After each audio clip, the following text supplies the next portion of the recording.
Hi, my name is Charmaine Ho and this is my very brief assessment for the knee. I'm currently working at home due to the virus, so I'm not in my clinic, I'm back in my living room again. My client is fitting well, he's filled out a health questionnaire and he has no current knee issues. My assessment will start as always when my client walks into the clinic. I'll be looking at his gait, looking for any signs of pain, looking if he's limping, so I'll take a mental note of all of those things as he walks in. So I'll talk you through my assessment as best I can and I'll go bring him in.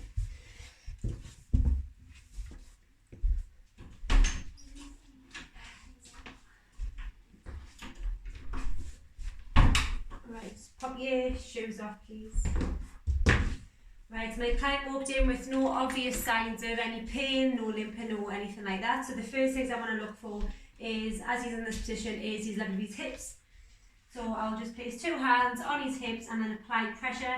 And the rationale behind that is because some lower limb injuries can come from the hips. So if the hips higher or lower, that might tell me what can be expected further down. After checking his hips, I will then want to look at his knees. Is he bow leg? Does he have valgus or varus of the knee? Is he walking on the outsides or the insides of his foot, or is he naturally standing on the insides or the outsides of his foot? Does he stand with a split stance?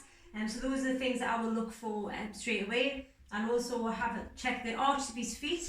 So by placing two fingers under the arch of his feet, and I want to see if he's got raised arches on both sides, if one side's flat or both sides are flat-footed. So flat foot can also mean the knees turn into a valgus position, which could come from the hips, which could come from the glutes. So to tie all this together in a standing position before I actually assess his knee, I want to get a broad idea of what's going on initially. So I've checked his hips, I've checked his knees, I've checked his feet, and I want to check his glutes as well. So just turn around from this please. So the basic one that I will do is Trendelenburg test. So all I'm going to get you to do is bring your right knee up and then hold it in. So this is a Trendelenburg test, and it's just testing the stability of his glutes on that side. A positive sign would be a drop where the glutes aren't able to support that one-legged position. Okay, and then stop off this please. Brilliant. So I'll test both sides, and I'll also be writing my notes if he does have a positive side on one side or the other. So pop your foot down. So if his glutes aren't firing or they're not supporting the lower limbs, any valgus presentation of the knees can come from glute stability, in which case I may want to strengthen his glutes. Otherwise I could treat his knee problems and wouldn't actually get to the cause of the main issue. So those are the few things that I would check in this position before I take him to the couch and assess his knee. So all of that has come up fine, there is no positive test on any of that. So just take a seat on there for us please. Sit and then lie down. So a few things I want to check is just his active movements to see whether he can flex and extend. And the knee is a hinge joint, so it doesn't do much of the movements apart from up and down. Just shuffle up so you're lying flat. So he's got socks on, which is great. I'm just going to get you to bring your heel into your bum, so slide your foot. That's it, so we're going to get flex and then take it out fully, push your back of your knee into the bed and extend it. That's it, again, so get it straight, fully extend your leg. That's it. So checking for any loss of range of movement or any signs of pain, and I will get him to do the same. Go on there, good on this side. So I'll check both sides and make sure that range of movement is the same on both sides and there's no pain.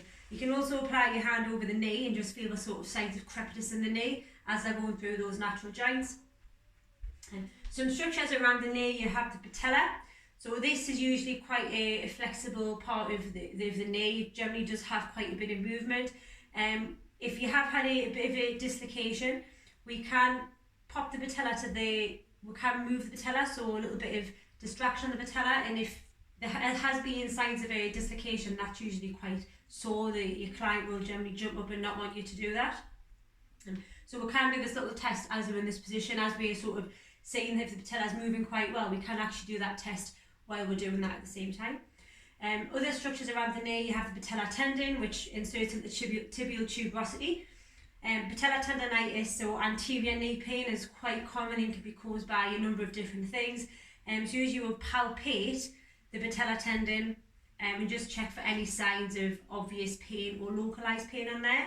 We also have the bursa, which is just above. So just get you to flex your knee slightly, and then you're just going to grab the skin of the bursa and then strain your knee, pushing it into the bed. If you did have any sort of bursitis pain, that would be quite sore.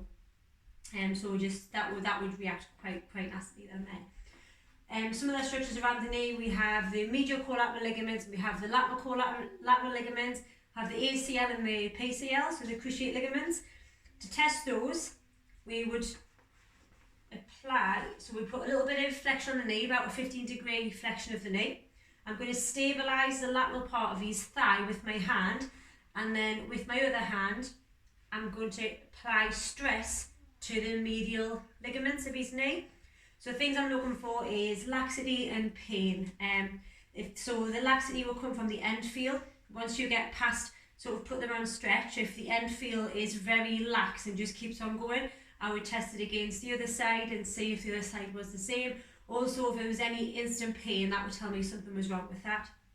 And also check the lateral collateral. So I'll just come around this way, and again about a 15-degree bend at the knee. So I'm just going to use the opposite technique to get the lateral structures and apply a little bit of pressure on there. So medial collateral and lateral core ligaments are sort of tested and ruled out, no pain on either of them. To test the anterior cruciate ligament and the PCL, one of the tests I use is the anterior draw test. So I'm just going to flex his knee, because I know he can flex his knee because he's done it in the active movements. I usually pop my sort of shin on their knee and make sure it's not uncomfortable or painful. And then I place 2 fingers on the joint line, and then my other fingers go around the back, so just above the calves. And then I apply pressure from the posterior to the anterior, so I'm pulling forwards. So I'm sort of drawing forwards and seeing if there's any laxity on that ACL. Also, if you look from the side, if there was any ACL issues, usually it wouldn't support the tibial tuberosity and it would lag a little bit. You would see a little bit of a divot there. Other than that, there would be a lot of laxity. Again, checking it between the other side is a good idea.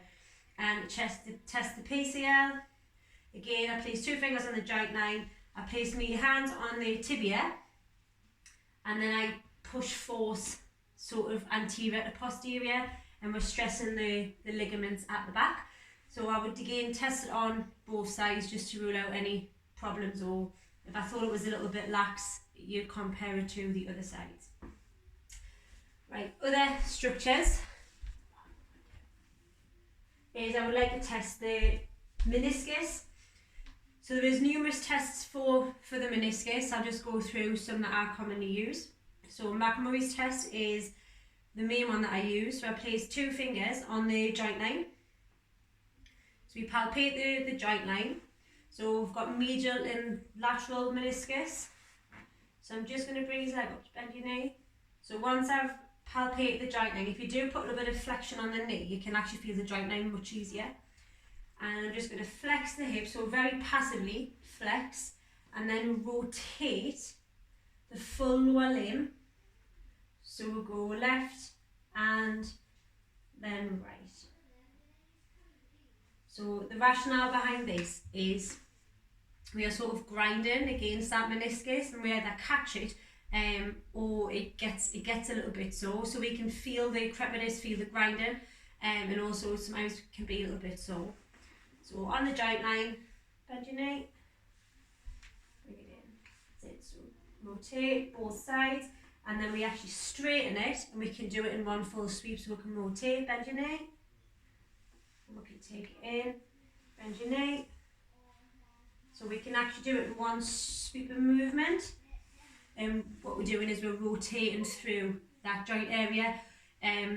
Any pain that is found, we would usually ask our clients, is it on the left or the right? Or usually they'll be able to say it's right on there. Another test, what I'll be, just flip over onto your stomach for us. So it would just be to grind.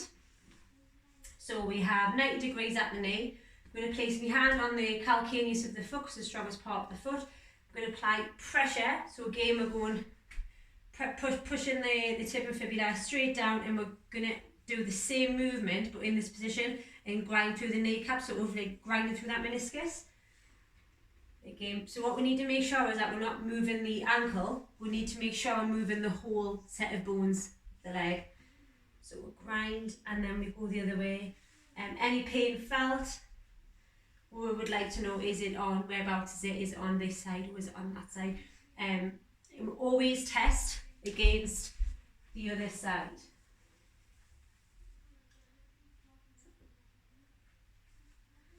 So always have a little test between there. So other things I'd like to do is to check the hamstring. So the hamstring is very closely linked with the knee as well as the quads. So I'm just going to bring your heel into your bum. And then other side. So active movements of the hamstrings. And then resisted, so we'll check resisted. If active is not painful, then we can go straight into resisted. If active is painful, we wouldn't want to go into a resisted movement. But test resisted and only take them up so we're a little bit angled. So we're not actually 90 degrees, a little bit before that, and then pulling against my hand as hard as you can. That's it. And then I tend to not do this for very long because the hamstrings go into a cramp. So a few seconds is usually enough to tell you if you've got any weakness or loss of strength. Any loss of strength is very noticeable in the hamstrings. And then this side, pull in as hard as you can, and a few seconds, and that's it. So I'd usually check the strength of the hamstrings as what is during my knee assessment. And then flip over onto your back for us. So again, in a supine position, we can also check the hamstrings and the quads in this position. So just bring your foot in and then pull your heel in towards your bum. That's it. So hamstrings, and then push out as hard as you can, and quads. So you can check the strength of the hamstrings while they're in a supine position as well. Right, if there was any dermatome or myotome involvement, so any neurology, which just sort of surrounding the knee, so the lumbar spine is the dermatomes and myotomes, the lumbar spine run sort of around the knee. So L2, 3 and 4, we would check either side with the soft, sharp objects or the hot and cold, see if they had any sensory deficiencies, sort of between one leg or the other. So middle and outside of the thigh, and then medial part of the shin. So it's commonly across the knee, medial part of the shin is L3. So we would check just to rule out any sort of problems with neurology on there. Then come forward for us. All the way so your legs are hanging off the bed. Come forward, sit up and so your legs are hanging off the bed. And also if you do want to check L3, sort of myotomes, it is knee extension, so push your leg out. So knee extension on there, so just to rule out any lumbar spine problems.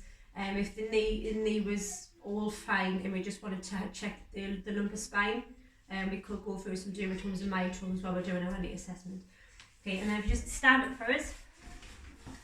So some other tests, a bit more functional, that we could do would be to test the meniscus in a standing position. So you would just get inclined to stand on one leg. Sit, give us your hands. Sit, bend that knee, so a bit of a half squat, and then get them to turn right. Keep your foot still, and then left. So it's a very similar to grinding through that meniscus. We just get them in a half squat and then rotating left and right on there. And we'd also know any pain and ask them, is that painful? We could also get them to go down into a duck walk, and then ask them if there's any pain on that. Any pain present around the joint line would be indicative of a meniscus tear. Other functional things is I like to check the VM mode, just check the strength of that, if I've got any weakness in that. So I would usually ask my client to go against the wall. So just stand against the wall, take your feet a little bit further out, and then come into a small, so top 30-degree squat, bend your knees, top bit higher up. So top 30-degree squat, and I would check the VMO, so check the muscle bulk of the VMO on that and make sure that they're both looking as strong as each other and they're both firing the same. So that is a basic knee assessment that I would use. Thank you very much.